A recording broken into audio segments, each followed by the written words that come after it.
আমার বন্ধুরা, বাবারা, বন্ধুরা, আল্লাহর পয়গম্বর ইব্রাহিম খলিলুল্লাহ একদিন আজরাইল আলাইহিস সালামকে জিজ্ঞেস করে, ভাই আজরাইল, ও ভাই আজরাইল, একজন খারাপ ব্যক্তির মওতের সময়, যে ব্যক্তি দুনিয়ার বুকে হালাল খায় নাই, হারাম খেয়েছে, মানুষের হক নষ্ট করেছে, নামাজ পড়ে নাই, রোজা রাখে নাই, ইসলামের পথে থাকে নাই, আল্লাহ পাক রব্বুল আলামিন বলেছেন তোমরা হালাল খাও, হারাম থেকে বেঁচে থাকো, কিন্তু ওই ব্যক্তিরা যারা দুনিয়ার বুকে ভালো কাজ করে নাই, যে নারীরা পর্দা করে নাই, ও ভাই আজরাইল, তাদের মওতের সময় তুমি কোন রূপটা ধারণ করবা?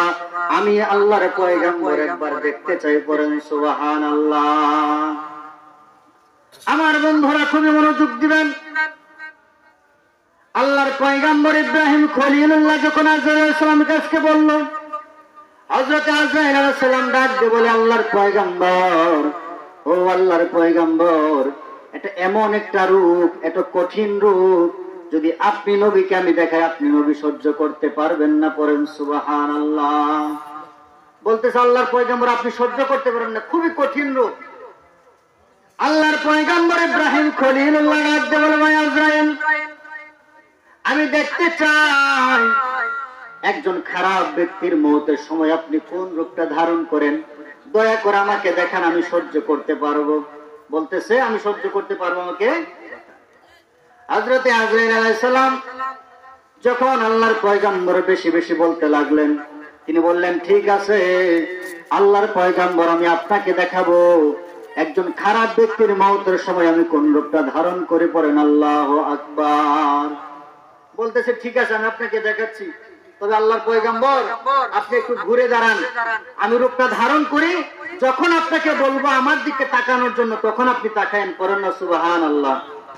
আমার ভাইরা বন্ধুরা, হযরত আজরাইল আলাইহিস সালাম একজন খারাপ ব্যক্তির মওতের সময় যে রূপটা ধারণ করবে, ওই রূপটা ধারণ করে তিনি আল্লাহর পয়গম্বরকে ডাক দিয়ে বলেন, হে আল্লাহর পয়গম্বর ইব্রাহিম খলিল, আপনি আবার আমার দিকে তাকান। পড়েন আল্লাহু আকবার। বলতেছে আবার আমার দিকে তাকান, দেখেন কতটা ভয়ঙ্কর রূপ ধারণ করবে।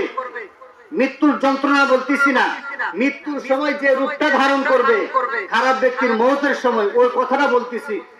হযরত আজরাইল আলাইহিস সালাম রূপটা ধারণ করে বলল, আল্লাহর পয়গম্বর আমার দিকে আবার তাকান। যখন আল্লাহর পয়গম্বর ইব্রাহিম খলিলুল্লাহ তাকাইলেন, দেখতে পেলেন হযরত আজরাইল আলাইহিস সালাম এত লম্বা হয়ে গিয়েছে, এত বিকট হয়ে গিয়েছে, জমিন থেকে আসমান পর্যন্ত ওনার দেহ লেগে গিয়েছে, ওনার চোখ দিয়ে আগুন বের হচ্ছে, নাক দিয়ে আগুন বের হচ্ছে, হাতের যে পশমগুলো ছিল এক একটা পশম তার কাটার মতো হয়ে গিয়েছে, এত ভয়ঙ্কর রূপ, এত দুর্গন্ধ বের হচ্ছিল। আল্লাহর পয়গম্বর ইব্রাহিম খলিলুল্লাহ সাথে সাথে তিনি অজ্ঞান হয়ে পড়ে গেলেন। পড়েন আল্লাহু আকবার। সাথে সাথে অজ্ঞান হয়ে গেছে। কতটা ভয়ঙ্কর রূপ হলে সাধারণ মানুষ না বাবা, আল্লাহর পয়গম্বর যিনি ছিলেন, যে আল্লাহ যে নবীকে খলিলুল্লাহ বলে ডেকেছেন, ওই আল্লাহর পয়গম্বর ইব্রাহিম খলিলুল্লাহ রূপ দেখে আর সহ্য করতে পারে নাই, সাথে সাথে অজ্ঞান হয়ে গেছে। আমার ভাইরা বন্ধুরা খুবই মনোযোগ, অল্প সময়ের আলোচনা, খুবই সংক্ষিপ্ত করে বলছি। আল্লাহর পয়গম্বর রূপ দেখে তিনি অজ্ঞান হয়ে পড়ে গেলেন। এবার হযরত আজরাইল আলাইহিস সালাম তিনি আবার স্বাভাবিক রূপ ধারণ করলেন। স্বাভাবিক রূপ ধারণ করে আল্লাহর পয়গম্বরকে তিনি ডাকেন, কিন্তু আল্লাহর পয়গম্বরের কোনো খবর নাই। তারপর তিনি বারবার যখন ডাকতে লাগলেন, ডাকার পরে আল্লাহর পয়গম্বর তেনার হুঁশ ফিরেছে, তিনি উঠলেন। এবার বলতে হযরত আজরাইল আলাইহিস সালাম ডাকতে বলে, আল্লাহর পয়গম্বর, ও আল্লাহর পয়গম্বর, আপনাকে বলেছিলাম আপনি নবী সহ্য করতে পারবেন না, কিন্তু আপনি নবী তো শুনলেন না। এবার আল্লাহর পয়গম্বর ডাক দিয়ে বলে, ভাই আজরাইল, যে ব্যক্তি দুনিয়ার বুকে খারাপ কাজ করে, নামাজ পড়ে না, রোজা রাখে না, যে নারী পর্দা করে না, যে পুরুষ দুনিয়ার বুকে সুদ খায়, ঘুষ খায়, তার এই কাজের জন্য শাস্তি স্বরূপ আমার মনে হয় জান্নাত জাহান্নামের দরকার নাই, কবরের আযাবের দরকার নাই, যে রূপটা তুমি ধারণ করেছে রূপটাই যথেষ্ট। পড়েন সুবহানাল্লাহ।